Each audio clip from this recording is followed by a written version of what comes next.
Halo semua, kalian tahu kenapa saya bikin video ini? Jadi kemarin saya ada lihat di YouTube-nya Mas Ferry Irwandi ya. Beliau itu ngajak kita untuk memberikan opini seputar pendidikan. Dari situ saya kepikiran gitu. Kebetulan saya juga punya opini yang ingin saya sampaikan. Jadi ketika Mas Ferry ini bikin ajakan seperti ini, saya merasa saya ada wadah untuk bisa mengutarakan opini saya gitu. Makanya saya bikin video ini.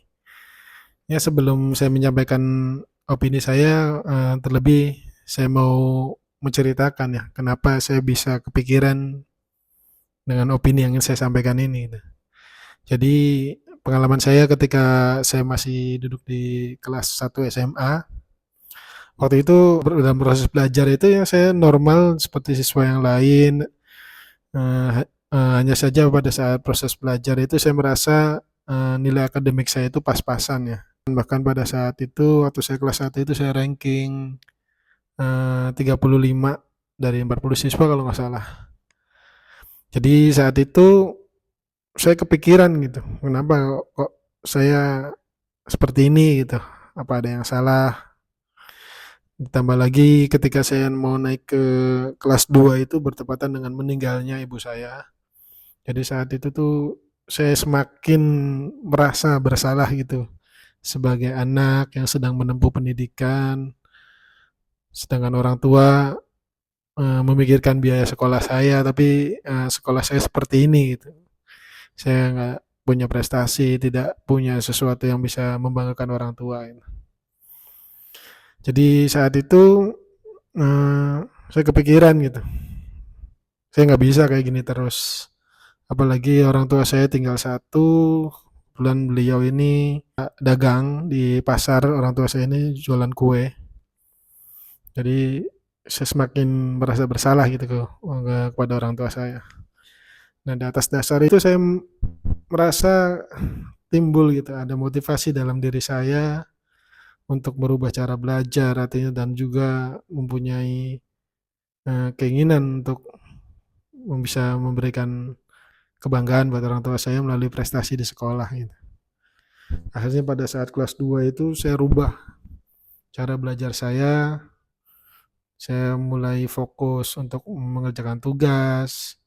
Istilah ketika ulangan saya mempersiapkan dengan cara belajar gitu ketika ulangan itu biar saya bisa mendapatkan nilai bagus gitu.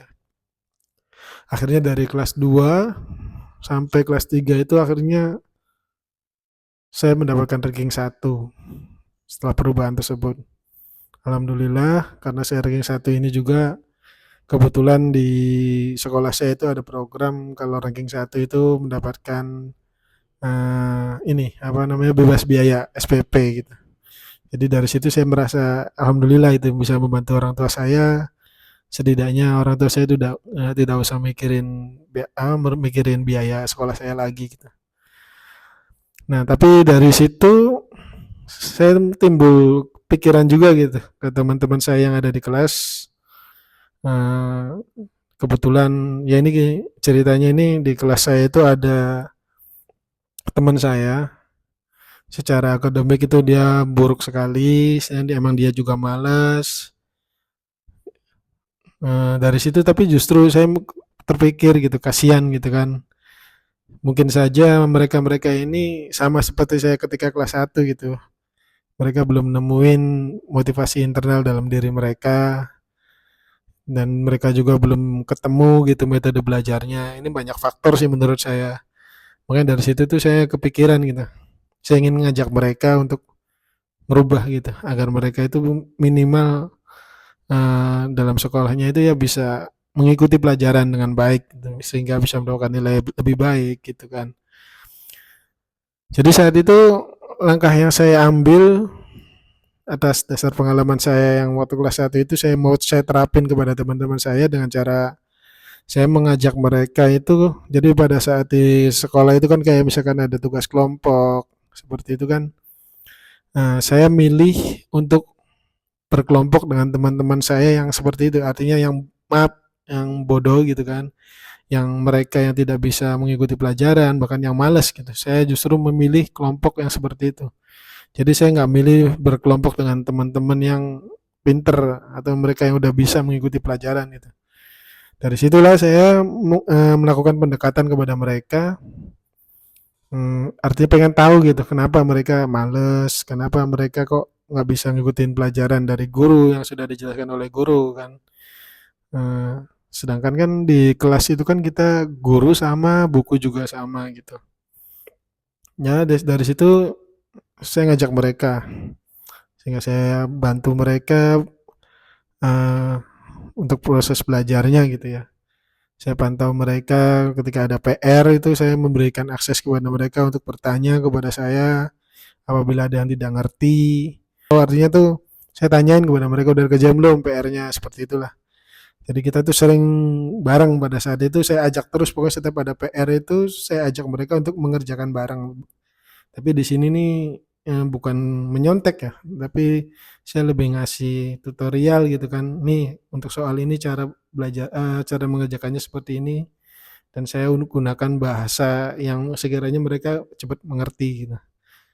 Singkat cerita dari situ alhamdulillahnya tuh mereka minimal yang tadinya remedial atau bahkan nilainya itu pernah dulu kan di mereka itu dapat nol gitu kan.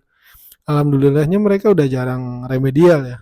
Setelah mengikuti arahan dari saya gitu, bahkan ketika ulangan kita belajar bareng gitu. Alhamdulillahnya itu mereka minimal tidak remedial. Yang tadinya nggak bisa dan tidak paham apa yang guru sampaikan, dilihat dari nilai ulangan juga mereka buruk, alhamdulillah minimal sekarang mereka pada saat itu mereka tidak remedial lagi. Bahkan yang teman sebangku saya itu dia mendapatkan ranking 10 besar. Nah, dari situ makanya timbul opini dari saya ini apa namanya? Jadi tujuan pendidikan itu bukan menurut saya itu bukan kompetisi ya. Jadi menurut saya kayak ranking pada saat itu masih ada ranking ya kan. Jadi menurut saya untuk di sekolah itu kayak secara tidak langsung tuh mengajarkan siswanya untuk berkompetisi gitu. Sedangkan tujuan pendidikan di Indonesia kan kita apalagi ini di sekolah negeri ya, entah negeri atau swasta itu ya, intinya pendidikan dari negara itu kan tujuannya pemerataan pendidikan gitu. Kita sering dengar banget kan di luar oh ini di Indonesia ini katanya tidak merata pendidikannya. Gimana mau merata gitu kalau di sekolahnya aja apa mengajarkan kesenjangan gitu. Artinya berkompetisi, mencari siapa yang paling pinter, tapi bukan ngajak pinter bareng gitu. Kenapa seperti itu gitu. Sedangkan misinya visinya adalah pengen memeratakan pendidikan di Indonesia. Menurut saya sih bertolak belakang ya. Jadi menurut saya untuk mencapai pemerataan pendidikan gitu, mungkin bukan pemerataan pendidikan secara nasional, anggaplah di kelas aja dalam ruang lingkup yang kecil itu, harusnya itu seperti yang saya lakukan tadi. Seharusnya memanglah guru itu mempunyai keterbatasan ya untuk bisa mencerdaskan atau biar siswa ini memahami apa yang guru sampaikan. Itu mungkin bagi guru itu sangat tugas yang lumayan berat gitu. Maka dari itu yang perlu dirubah itu yang tadinya kompetisi di dalam kelas harusnya dirubah menjadi kolaborasi menurut saya. Apa yang dimaksud kolaborasi di sini bahwa pendidikan ini saya bicara ruang lingkup kelas dulu aja biar nggak terlalu luas ya. Di dalam kelas aja. Kalau kita berkolaborasi seperti yang saya lakukan tadi, artinya di samping guru memberikan pengajaran gitu kan di kelas gitu memberikan materi seperti apa gitu dibantu sama lingkungan ya dalam hal ini adalah teman-teman gitu kan kita yang merasa paham memahami pelajaran lebih dibanding yang lain ya kita ajari mereka yang belum bisa atau bahkan mereka yang malas itu kita ajak itu untuk mereka itu belajar dengan baik gitu dengan menggunakan kemampuan kita ya pemahaman kita gitu kan kita ajari mereka gitu. Jadi dengan kolaborasi seperti ini harusnya sih bisa lebih efektif ya. Jadi kesimpulannya kalau untuk kita itu bercita-cita untuk meratakan pendidikan, artinya yang dimaksud meratakan pendidikan ini adalah setiap siswa itu bisa mendapatkan kesempatan untuk bisa lebih maksimal dalam belajar sehingga mereka bisa dapat memahami apa yang guru sampaikan dan juga mereka bisa mendapatkan ilmu yang mereka harapkan gitu. Setiap siswa kalau bisa utamakan untuk bisa menemukan motivasi internalnya dalam diri mereka gitu. Karena motivasi internal ini menurut saya pondasi dasar gitu. Kondisi dasar untuk mereka bisa bergerak menuju tujuan apa yang mereka inginkan. Dalam hal ini adalah bisa lebih maksimal dalam belajar dan bisa mendapatkan prestasi yang lebih baik. Itu menurut saya motivasi internal sangat berpengaruh, sangat sangat sangat berpengaruh. Kemudian nanti karena ada motivasi internal ini sehingga mereka tidak apa namanya, tidak terpengaruh oleh faktor-faktor yang mengganggu dalam proses belajar mereka. Ya, jadi seperti itu. Jadi untuk dengan apabila udah menemukan motivasi internal dalam diri mereka itu nanti kan akhirnya mereka bisa menemukan gitu, apa namanya, cara belajar mereka yang efektif menurut mereka. Karena untuk cara belajar setiap siswa itu kan berbeda-beda ya. Cuma dengan pondasi adanya motivasi internal mereka akan berusaha untuk menemukan itu gitu. Nah, setelah itu barulah kita ada peran bersama yaitu dengan cara berkolaborasi yang saya bilang. Dengan kolaborasi ini kita bisa saling membantu, saling mengevaluasi, saling mengawasi artinya biar mencapai tujuan bersama. Karena kembali lagi pemerataan pendidikan itu bukan tanggung jawab satu orang, artinya entah itu siswanya sendiri atau gurunya sendiri itu tidak bisa menurut saya. Karena dalam pemerataan pendidikan ini banyak faktor-faktor yang jadi penghalang. Kalau kita ingin mendapatkan hasil yang sama tapi dengan kondisi privilege, akses dari mereka, apalagi maksudnya dari siswa itu kan mempunyai privilege, akses yang berbeda-beda gitu. Mungkin bagi mereka yang siswa yang bisa melakukan les atau di rumahnya itu fasilitasnya lengkap, itu akan mudah mungkin ya untuk bisa mencapai prestasi gitu, mendapatkan prestasi yang baik gitu. Tapi kita juga harus melihat bahwa setiap siswa itu mereka mempunyai rintangan juga, barangkali ada yang di rumahnya itu ya broken home atau secara ekonomi itu mereka kurang, akhirnya mereka itu tuh tidak bisa mendapatkan pendidikan tambahan seperti les dan sebagainya. Jelas tidak fair gitu menurut saya kalau dalam kondisi seperti itu mengharapkan hasil yang sama gitu. Maka dari itu dari sini adalah kita bisa saling melengkapi gitu. Untuk mereka yang mempunyai privilege belajar yang lebih itu bisa saling berbagi. Entah itu ketika dalam proses belajar misalkan teman kita membutuhkan laptop, ayo kita sharing gitu pakai laptop bersama gitu, belajar bersama di situ gitu. Atau mereka yang dengan bisa mendapatkan pendidikan di luar sekolah seperti les seperti itu akhirnya mereka mendapatkan ilmu baru, sharing gitu bareng-bareng dengan teman-teman yang tidak memiliki kesempatan bisa les gitu.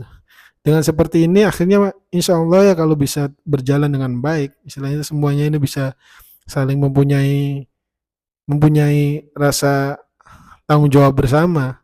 Di sini karena kembali lagi di sini tidak untuk berkompetisi. Jadi yang tadi disampaikan itulah yang dinamakan kolaborasi yang menurut saya tadi itu merupakan solusi. Opini dari saya tadi bicarakan di kelas itu bisa mencapai tujuan bersama yaitu pemerataan pendidikan. Mungkin itu aja dari saya. Mohon maaf ya saya masih berlibat, terus terang saya baru pertama kali ini ngomong di depan kamera, saya belum terbiasa, dimaafi. Makasih.